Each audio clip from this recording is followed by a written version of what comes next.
Fisher, and welcome to Amy Fisher at Large. This is our first anniversary show, and we're back at the Grounds for Sculpture where we began last year. And we're going to be talking to Mr. J. Seward Johnson Jr. again, who will describe to us some of the happenings at the Grounds for Sculpture and the way it's changed over the years. So we hope you enjoy the show.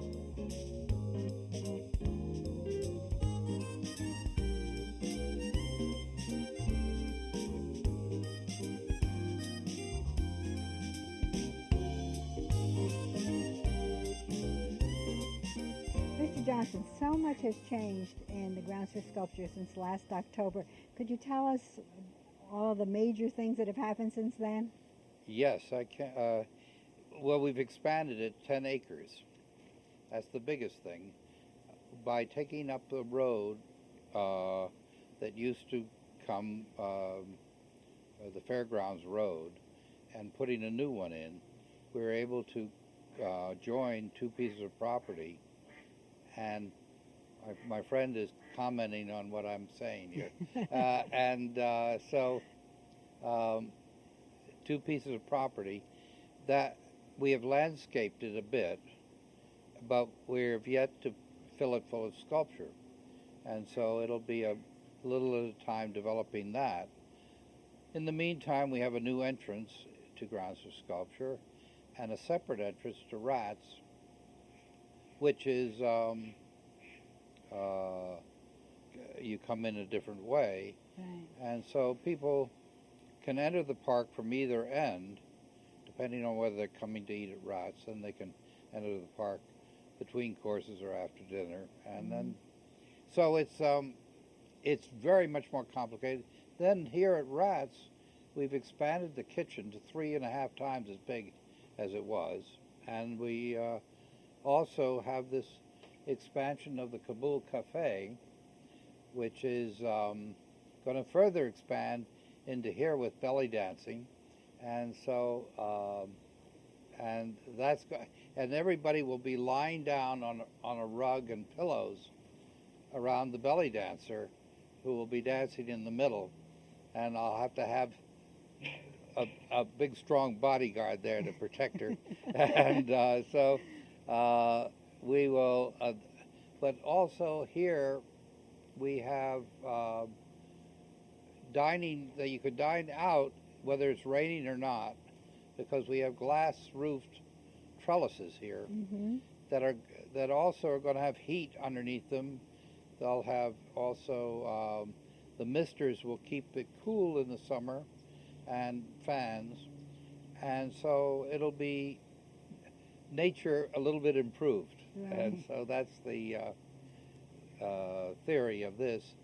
I really want this to be the best dining experience that it can be. Well, actually, I would consider this nature quite a bit improved, the whole park. I mean, it is so, the landscaping you have done is wonderful. And you had mentioned some stones. You pay attention to every detail, do you not? I do. I designed the table settings. In the Kabul Cafe, we're having things made in Afghanistan. The reason I chose the Kabul Cafe, everybody has just learned about Kabul and Afghanistan because of the war. And it's one of the most dramatic places in history. I mean, Marco Polo went through there, Genghis Khan, I can't remember, but I've really done a history of all the trade routes ran through Kabul. And it had palaces and gardens, and it was lovely at one time. This was way before, this was about 2,000 years ago, and in fact a little bit more, 2,500 years ago I think it was started. And so it was on the trade routes to China, connecting China and the Mediterranean, and it was and connecting the Indian lush produce from India came up. And lapis lazuli was mined there, and all gemstones and slaves and frankincense and myrrh were all traded, and so it was a very rich trading city, and so it had lots of history. And Yes. As part of this complex, you've also opened a gift shop and a gallery in the past year, correct? yes, that's right. And And they are, I think that gift shop is one of the best gift shops I've ever seen. And the gallery now has Chihuli's thing yes. that are really phenomenal. Yes. Well, I saw the Chihuly in the gallery, but now the winter show will be Chihuly. That's right, the fall and winter show. Chihuly is sort of a departure from the sculpture that you've usually had. First of all, could you explain what Chihuly does and how did He you get sculpts him? in glass. Mm-hmm. He also has a sense of theater, a sense of drama, and his works are breathtakingly Yes. beautiful, and he knows how to mix them with nature. Yes. And they've put them in arboretums and mixed them with the plants, and it just is makes you draw your breath in. I mean, it's always a beautiful surprise. It amazes me that the glass can be displayed outside. It That must is be what so I've strong. got to find out whether it's temporary or whether it can be left outside. Mhm. Because if it can be left outside, I will design parts of the park for it. Right. Yeah. I have to worry about whether freezing, Mhm. whether water and freezing, ice Right. storm, Yes, I would. Winds. things like that, wind, yes, Yeah. all of those things. But they put like these discs up in trees to catch the light, Mm. and it's like you're in Mars or some magical place, and so there's a lot of magic to his work. I see. You also have lithographs that he did and woodcuts in the gallery. I did not know that he did that kind of art. I didn't know that much about him myself before, but I've always been interested in glass sculpture, Yes. and I would say that he has really learned how to make glass do many things Mm-hmm. and taken the art a long way. Let's talk a little bit about your new work. Were you invited? The boating party. That is such a magnificent piece of work. Well, it's a lot of fun because, well, first place, it seems like we got a whole crowd there, then 19 people who don't Right. talk. And so you can join the party if you wish. And then you can find out what's going on between them. There are all kinds of little secrets going on that need to be discovered. I think it's so great. And what I think is really interesting is that you are in that sculpture. Oh, yes. Well, you see, Renoir didn't know that the four of us sculptors from the 20th century had snuck in the back door. Oh, is that it? Yeah, and we've got about twice as much wine, empty bottles on our table as everybody else's. So Okay. we were as crashers, we were very effective. It was it's so great. And when the first time that I saw that there were other people in it besides the original boating party, Yeah. it's like, I think the reaction that most people have when they see your work is a big smile. I think you're That's good. I hope they take it further. I want to give them that to begin with. Then I want them to think. think of it. Yeah, but Yeah. I agree. I love it. I was talking to Magdalena. I said, your work makes people think. I said, my work makes people smile. And she said, no. She said, I've been thinking about your work a lot. And she said, and she said, you've been doing it against the grain of the art world. And she said, that makes people think. Yes, well, it does. I mean, I think the first reaction is a smile, and then you think about Yes. what's there, particularly in a work like that, which is so complex. Now, how long did that take to get done? It was 2.5 years. I would imagine so. I mean, I did get some things through else that where I had commissions, but Mhm. it really absorbed all my powers of production for a long time. I was so glad to finish it because I had so many ideas piled up, Right. and it takes so long after you have an idea. In sculpture, there's a lot of work in each piece. Oh, yes. I was mentioning about the leather jacket that one of the artists is wearing. Could you tell us how you get that texture of that? Yeah, well, that was on one of us four artists. I think that was on Andrew Paczynski. And I use, for my realism, my street work, I dress a nude sculpture with real clothes. And I used a real leather jacket, but only to achieve shape. I put resin in the leather jacket so it's stiff, and then I take a mold of the figure and the jacket and all the clothes on, and then that mold has the negative shape, and so by making a wax positive, I can then transfer it into bronze by the lost wax method, and so I have all the realism of the clothes themselves. I have to drape them, and then before they're resin into place, and there is someone who does seamstress type of work, and she does all the research of, for instance, in period clothes and things like that.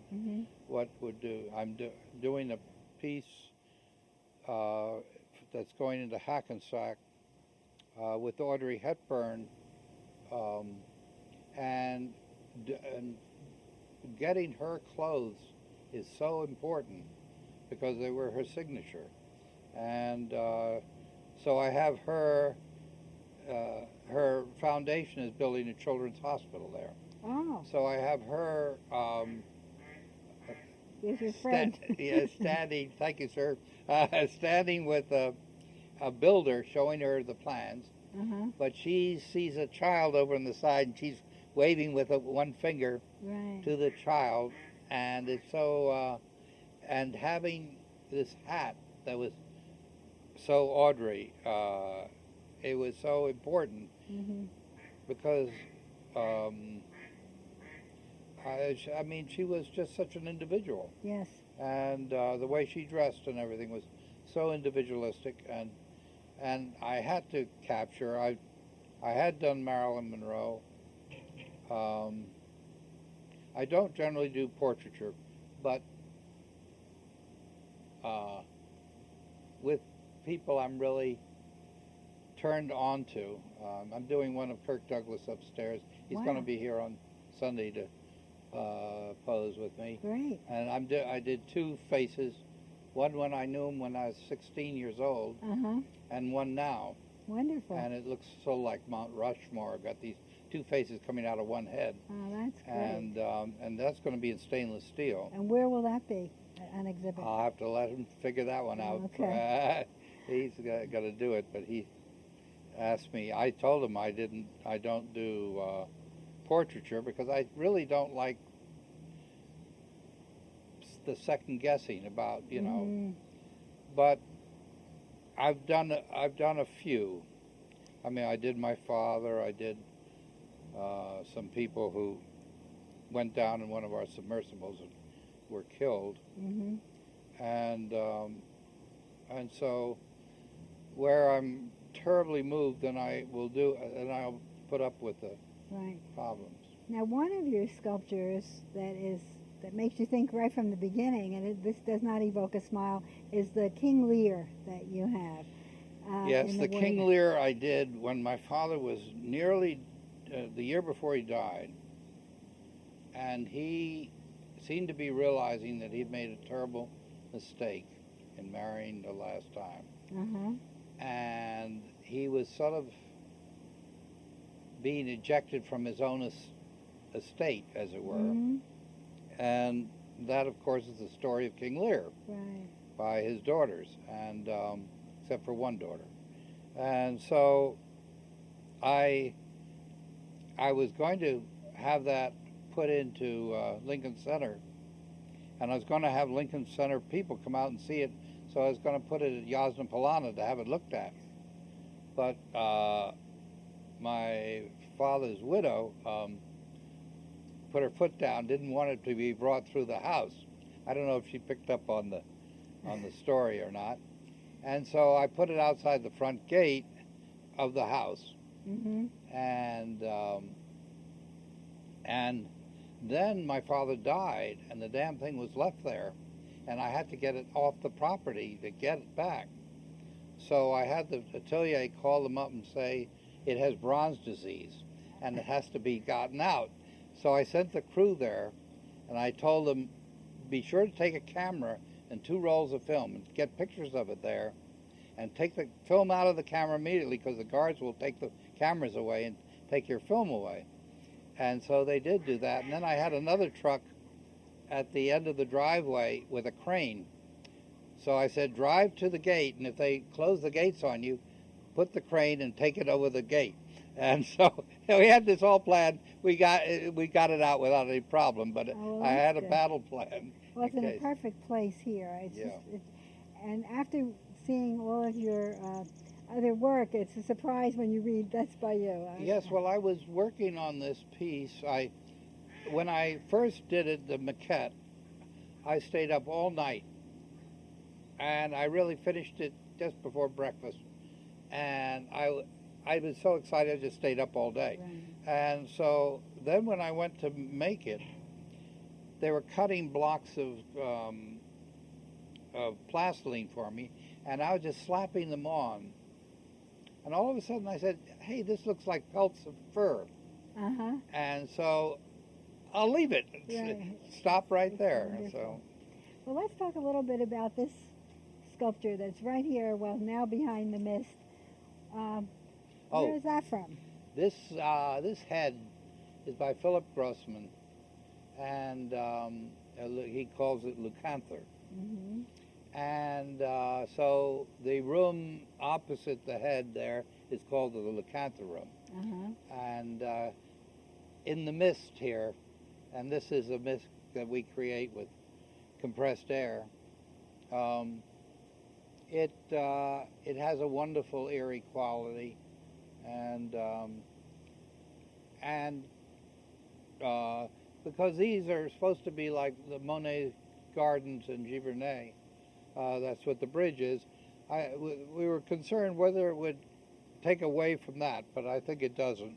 I think it gives a lot of character to Oh, it. it does. It's amazing when you come first and see it when you're walking back down. Yes. It creates a Well, wonderful impression. being that this is a sculpture garden, to have a large piece of sculpture be prominent, Right. it really makes a statement. You know that this is not Giverny. This is a sculpture garden. But And do you decide where every piece of sculpture goes? no, No. but I do change some Mm-hmm. once in a while. Sometimes a piece has to move around a number of places. Yes. To really find its home. There's a woman over there in red that was a summertime lady, and that was by the museum. Mm-hmm. And when I moved here, it upset a lot of people because it was such a strong statement, and this is a much more subtle situation here. And so it's going to be going back there, but in the meantime, it's all right. I okayed that going in there, but I will okay it leaving. Okay. Now, you mentioned the gardens of Giverny. All of this landscaping, who does the landscape design and the planting? I do a lot of it. I was the one who said I want to have the land sculpted, Mm-hmm. so that each piece is a separate experience as much as possible. I want it to be a sequential experience going through the park. Right. And I think that's terribly important. And then to add theater to the experience so that when you go around, it's wow, Yes. all of a sudden it hits you, you see. Yes. Brian Carey is his name. Brian Carey. And so Brian enjoyed that too, and then I kept adding things like the rooms. I put the columns up first, and then I put the arborvitae between the columns on the sculpture pad, and then I designed those other rooms where the mirror is when you go through a tunnel, Mm-hmm. and then the going up over the hill to see If It Were Time. Right. All of that is theater again. It's you go around the corner and there it is.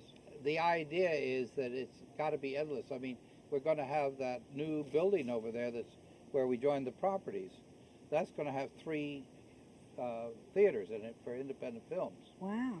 and when we get the money to do it, and they will be so they're going to have an ice skating place over there that'll be able to be frozen by machinery, but it'll be look like a natural pond because I want to bring people in the wintertime.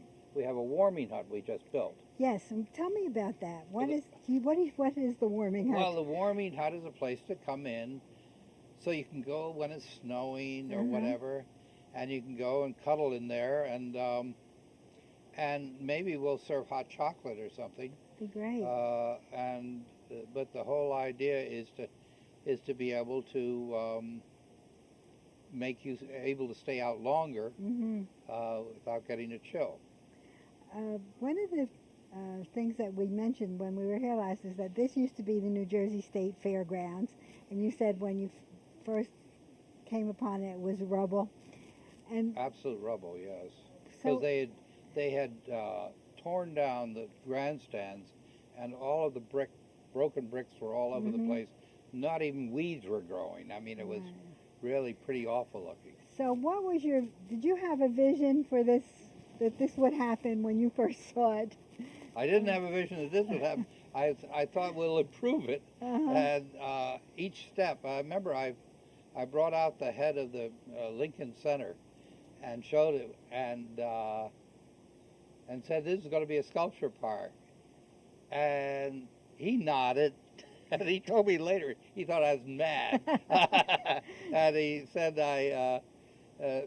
both because a lot of times people they call it things sculpture park. They just plop down pieces of sculpture any old place and call it a sculpture park. That is, of course, not my intent. My intent is to enhance each piece. Right, which you certainly do, because you just come upon the sculptures in places that you don't expect as you're walking through, and it makes it such an interesting place to go that no matter how many times you come, you always find something new. And even though you're adding things all the time, but the other things are... I think one of the dimensions was putting rats in, you see.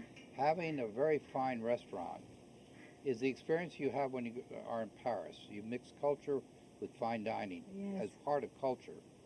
And of course in New York City the same thing. Yes. And so it's an urban experience, but in France they had wonderful restaurants in the countryside.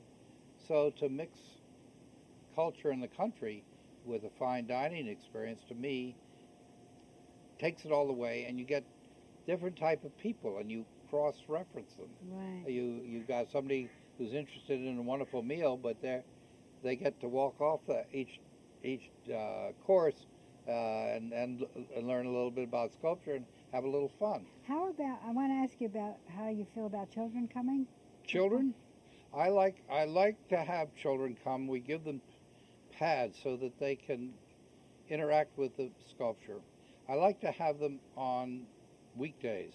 There are times when parents have to, in order to come, bring them. I just assume, but we charge full price on the weekend as an adult would pay, just simply because we don't want a kindergarten happening. It's a sort of an adult cultural experience. Right. And so we have school groups come in here during the week, and they're free of charge during the week. Oh, really? Yeah, I think Tuesday through Thursday they're free of charge.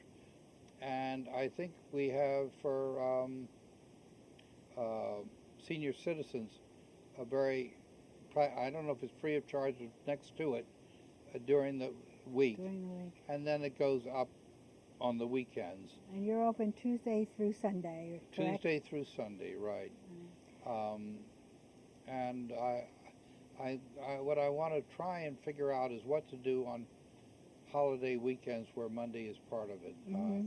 I don't know what decision has been made on that, but I really feel that this is a place. And we were open free of charge on September 11th to let people come, and we had 700 some people come that day. That's wonderful. And of course I have my piece from September 11th that was at the World Trade Center. Yes, where is that here now? No.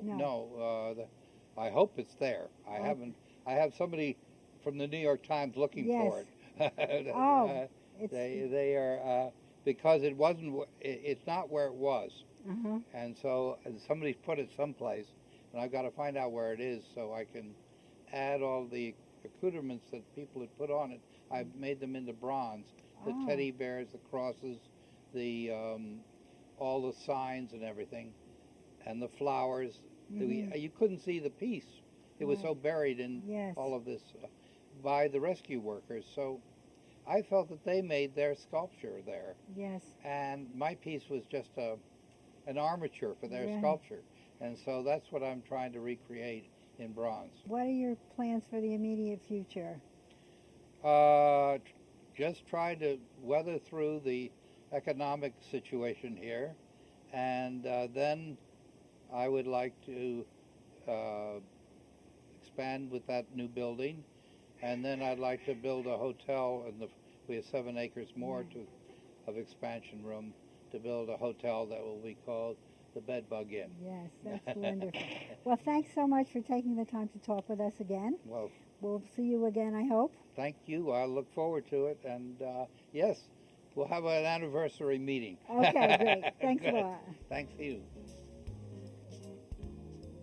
That's the end of our tour of the Grounds for Sculpture today. We met some new friends along the way. If you'd like to visit here, you can get directions at the website, which is www.groundsforsculpture.org.